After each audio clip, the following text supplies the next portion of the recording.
व्यक्ति दूसरे व्यक्ति से भिन्न होता है, यही उसके व्यक्तित्व का परिचायक होता है। और व्यक्तित्व को केवल बाह्य रूप में नहीं अपितु उसके बाह्य आवरण के साथ साथ उसके आंतरिक तत्व के योग का नाम ही हम व्यक्तित्व स्वीकारें, तब किसी व्यक्ति के व्यक्तित्व का पूर्ण आकलन होता है।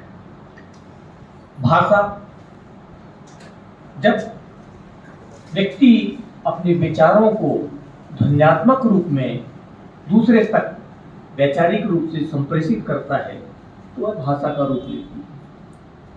और जब लोक संस्कृति की बात आती है तो हमारे लोक व्यवहार की, हमारे लोक संसार की, लोक गाथाएं, लोक गीत, लोक कथाएं, लोक परंपरा, लोक संस्कृति, इन तमाम अंतर्निहित विषय वस्तु का समन्वित रूप जब विराट रूप में, व्यापक रूप में, संस्कारों में, व्यवहार में, विचार में, शैली में, जीवन परिचर्या में समादृत होता है, समाहित होता है, तब हम उसे लोक संस्कृति का नाम देते हैं। व्यक्तित्व के निर्धारक तत्व में उसके जो जैविक निर्धारक हैं, जैसे आनुवंशिकता है, शारीरिक गठन है, स्वास्थ्य है, अंतःस्रावी ग्रंथियां हैं, रासायनिक जो शारीरिक रसायन हैं, उनका समवेत योगदान जब होता है तो व्यक्ति का व्यक्तित्व परिलक्षित होता है। बहरहाल व्यक्तित्व विकास के संबंध में बहुत सी बातें हैं।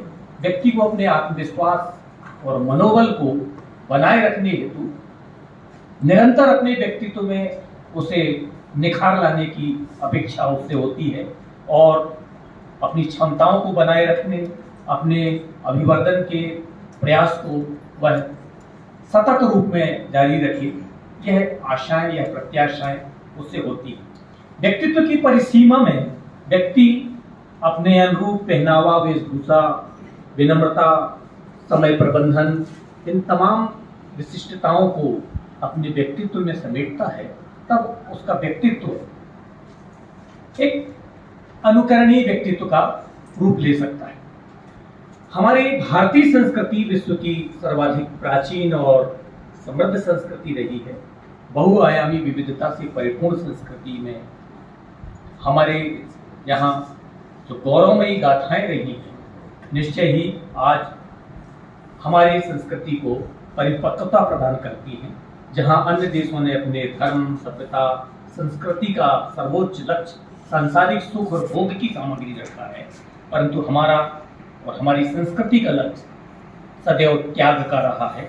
ये हमारी संस्कृति को अन्य संस्कृति से वैशिष्ट्य प्रदान करता है। मन कर्म की भावना में ना लगकर फल की भावना में ही लगता है। वे इसी स्वर्ग की भावना से बहुत गिनाए हुए पुण्य कर्म बिना उनके संपादन का प्राकृत सुख अनुभव किए यूं ही रूखे सूखे ढंग से करते पाए जाते हैं।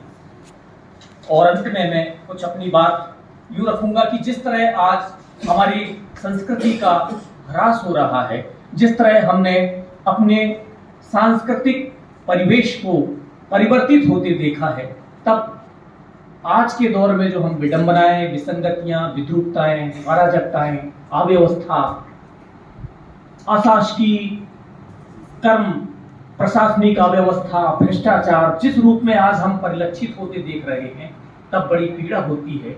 इन विडंबनाओं को, इन विभीषिकाओं को साहित्यकार उकेरता है, क्योंकि साहित्य समाज का दर्पण होता है। मंटो सआदत हसन मंटो पाकिस्तानी साहित्यकार की एक लघु कथा मैं आप लोगों से शेयर करूंगा। उनकी एक लघु कथा है करामात। एक शहर में एक बार लूटपाट की घटना हुई और जो लुटेरे थे उनको जब यह खबर पड़ी कि पुलिस द्वारा दबिश दी जा रही है, लुटेरों को पकड़ा जा रहा है, तो तमाम लुटेरों ने अपने लूटे हुए सामान को छुपाना या फेंकना शुरू कर दिया। शहर के एक लुटेरे ने, जिसने अपने कस्बे की किराना दुकान से शक्कर की 2 बोरियां लूटी थी, पुलिस से बचने की फिराक में उसने पहली बोरी तो नजदीक के कुएं में फेंक आया। जब वह दूसरी अपनी लूटी हुई शक्कर की बोरी को कुएं में फेंकने गया तो दुर्योग से बोरी के साथ खुद भी फिसलकर कुएं में गिर पड़ा।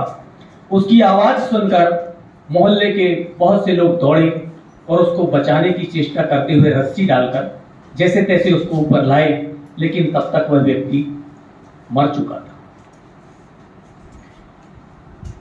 उस लुटेरे व्यक्ति के मरने के पश्चात इस्तेमाल के लिए कुछ लोगों ने उस कुएं का जब पानी प्रयोग किया तो पाया कि कुएं का पानी तो बहुत मीठा है। शाम को उस व्यक्ति की कब्र पर दिए जल रहे थे। लघु कथा यहीं समाप्त हो जाती है।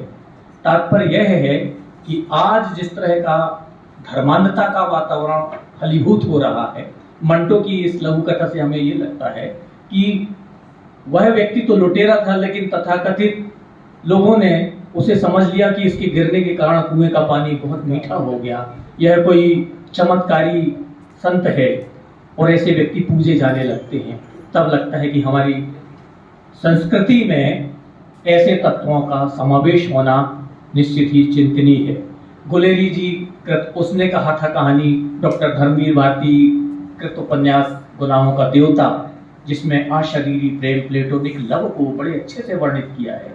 ये भी हमारी संस्कृति को बहुत ही अच्छे से वर्णित करने वाली कृतियां हैं।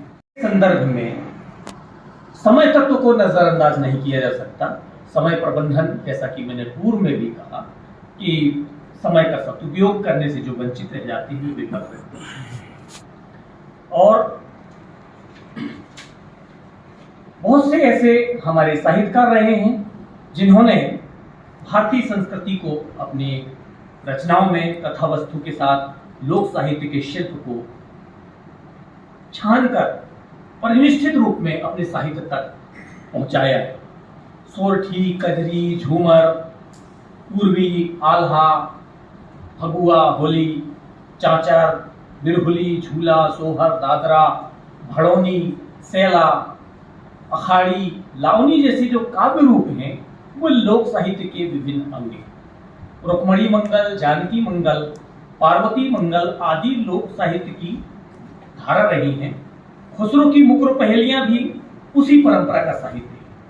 आधुनिक कवि धूमिल ने लोक बिंबों के आधार पर एक कविता लिखी, उसका विषय है कि अपने यहाँ संसद तेल की धानी है, जिसमें आधा तेल और आधा पानी है। वस्तुतः लोक साहित्य जीवन के साथ बहने वाला साहित्य है। लोक साहित्य ने जीवन के भीतर से अपनी विषय वस्तु को चुना है, इसलिए समस्त लोक साहित्य हमारा अपना है।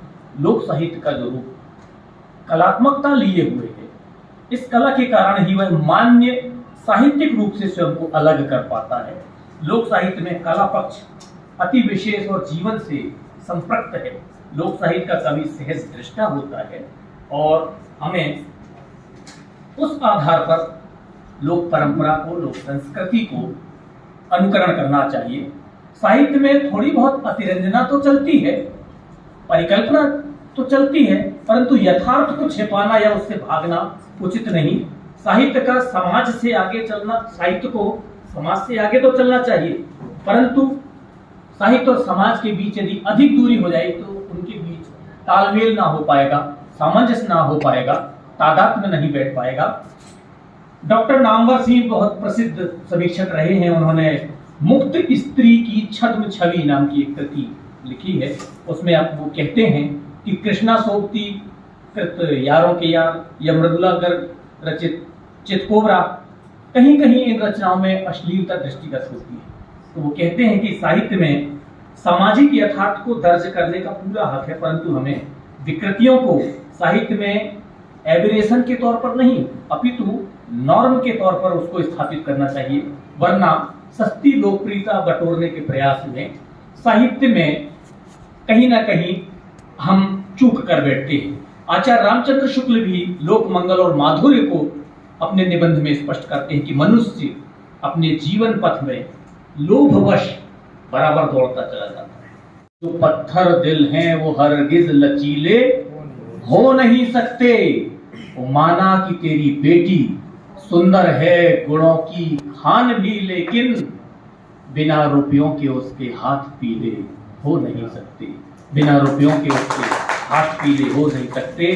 तो निश्चय ही एक और हमारी पाश्चात्य संस्कृति के नकल के कारण हमारी संस्कृति में किस तरह से दूषितपन आ गया है। देखें कि एक समय था जब घर के लोग, हमारे बुजुर्ग, हमारे पूर्वज हमें टोकते थे, टिप्पणी करते थे कि देखो, भोजन करने के पश्चात जूठा अन्न थाली पे नहीं छोड़ना चाहिए, अनाज के कण को और आनंद के क्षण को व्यर्थ नहीं जाने देना चाहिए।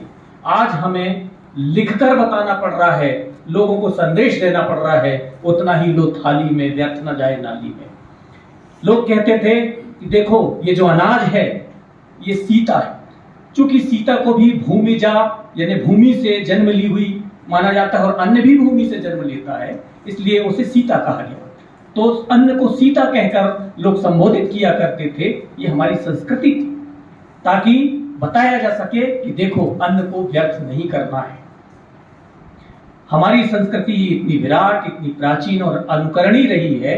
एक उदाहरण के द्वारा उसे यूं समझें कि अगर मैं भोजन कर रहा हूं और उस दौरान मेरे पास कोई भूखा व्यक्ति आता है और उस भूखे की परवाह किए बगैर मैं भोजन किए चला जाता हूं, उस भूखे को मैं उपेक्षित करता हूं और स्वयं मेरे पास की 2 रोटियां मैं स्वयं खा जाता हूं, तो ये मेरी विकृति है।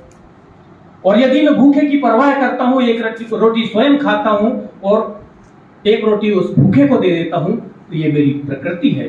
परंतु जब मैं उस भूखे के प्रति मानवीय संवेदना दिखाते हुए अपनी भाव अनुभूति उसके साथ शेयर करते हुए खुद भूखा रहकर दोनों रोटियां उसे दे देता हूं, तो ये हमारी संस्कृति है। तो हमारी संस्कृति निश्चय ही एक गौरवमयी संस्कृति रही है, लेकिन आज मैं पुनः दोहरा रहा हूं कि जिस तरह संस्कृति का ह्रास हो रहा है, तो एक बार पुनः चिंतन की आवश्यकता है कि नैतिकता से प्यार कहां है, अब चरित्र में धार कहां है, और नफरत के ढेरों व्यापारी प्रेम का कारोबार कहां है, प्रेम का कारोबार कहां है। धन्यवाद।